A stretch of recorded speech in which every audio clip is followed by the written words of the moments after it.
আমি ফুটপাত দিয়ে দৌড়াতে দৌড়াতে এসেছি, দেরি হয়ে গেছে, এত জ্যাম আজকে, মানে আমি বলে বোঝাতে পারবো না। যাই হোক, আমাকে ক্ষমা করে দেবেন।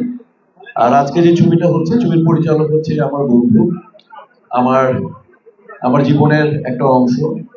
বিশাল সওদাগর হওয়ার পেছনে যারা যারা অবদান রেখেছেন, আপনারা আছেন। আপনারা যদি ফোকাস না দিতেন আমাদেরকে, তাহলে আজকে আমি বিশাল সওদাগর হতে পারতাম না পেপার পত্রিকায়।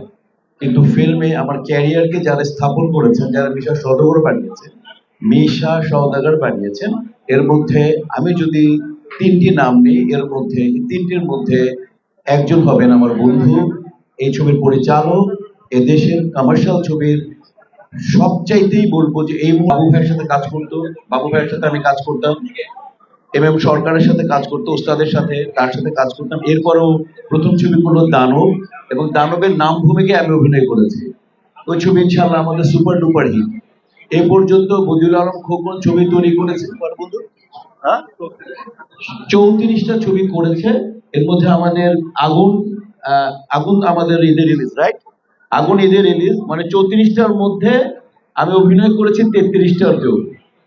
মানে আমার মনে পৃথিবীতে এরকম হবে কিনা আমি জানি না।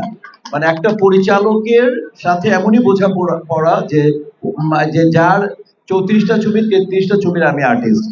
কাজে হচ্ছে, এবং বদিউল আলম খোকন সম্পর্কে একটা কথা শর্টলি বলে দিই, ফিল্মের কি অবস্থা, কি অবস্থানে ফিল্ম আছে, আপনারা ওয়াকিবহাল আছেন, এই ব্যাপারে যাব না।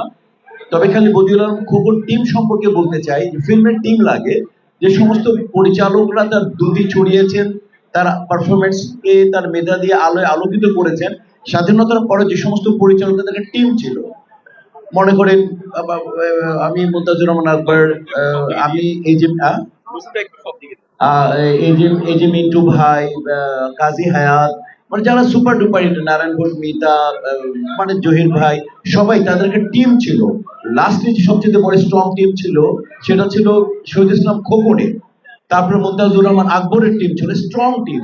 এরপরে আমার আমার যতটুকু স্টাডি, এরপরে যেই পরিচালক তার টিমটাকে রেখে মানে ছবি করেননি, তার টিমটাকে একত্রিত করে সবসময় ছবি করে গেছেন, উনি হচ্ছেন বদিউল আলম খোকন। তো আমার দেখা, মানে আমার মনে হয় যে এরকম টিম আবার আদৌ হবে কিনা বা আমি দেখবো কিনা আমি জানি না। আমি আশা করবো যাতে হোক, কিন্তু লাস্ট আমার দেখা সবচেয়ে টিম নিয়ে কাজ করেন বদিউল আলম খোকন। মানে হবে ওইখানে মজনু ক্যামেরাম্যান হবে, ওইখানে ফাইট ডিরেক্টর আমাদের শ্রদ্ধেয় আরমান ভাই হবে, ওইখানে স্ক্রিপ্ট রাইটার থাকবে ইনশাআল্লাহ কমল ভাই অথবা আমাদের দুলাল ভাই। এরকম করে দেখা গেছে যে ওই মানে উনি ওনার টিম ছাড়া ওখানে স্টিলে থাকবে, স্থির চিত্র যিনি ধারণ করবেন তিনি থাকবেন আমাদের শ্রদ্ধেয় আইয়ুব, তারপরে মেকআপ থাকবে জামাল, ওর আগে ছিল শামসু। এরকম করে মানে ড্রেসে থাকবে আমাদের জলিল ভাই, মানে সব জায়গার নাজিম ভাই, এবং প্রত্যেকের জায়গায় প্রত্যেকের চ্যাম্পিয়ন গুলোকে নিয়ে খবর কাজ করে, যার যার জায়গায় চ্যাম্পিয়ন। তো এই ছবির ব্যাপারে আমি খবর সম্পর্কে এতটুকু বললাম।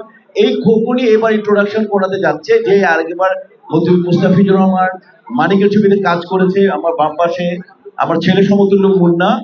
এই মুন্নার সাহস আর সাহসিকতা সম্পর্কে আপনারা সবাই জেনে গেছেন, যে এই অবস্থায় কমার্শিয়াল ছবি বানানো মানে হচ্ছে মানে আগুনে হাত দেওয়া, আগুনকে স্তীমিত করা একটা কঠিন কাজ।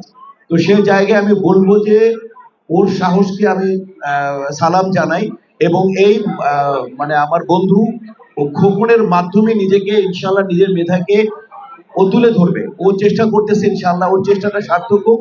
আর নতুনদের চেষ্টা সার্থক করার জন্য একমাত্র আপনারা আপনারা ওকে সাহায্য করেন আমি জানি, এবং ও করে যাবেন, যেভাবে আমাদেরকে করেছেন, আলেককে করেছেন। তো আমি মনে করি বদিউল আলম খোকন তার টিম নিয়ে মুন্না এবং বর্ষণ ছবি সুপার ডুপার হিট। তো আশা করি সবাই মিলে ইনশাআল্লাহ আমরা একটা ভালো কিছু করব, আপনারা সাথে থাকবেন, একটা ভালো কমার্শিয়াল ছবি আপনারা পেতে যাচ্ছেন, এই আশা ব্যক্ত করে আমি আমার বক্তব্য শেষ করছি। সবাই সুস্থ থাকুন, সুন্দর থাকুন, এবং বাংলা চলচ্চিত্রের পাশে থাকুন, বাংলা সংস্কৃতির সাথে থাকুন। সবাইকে আবারও ধন্যবাদ।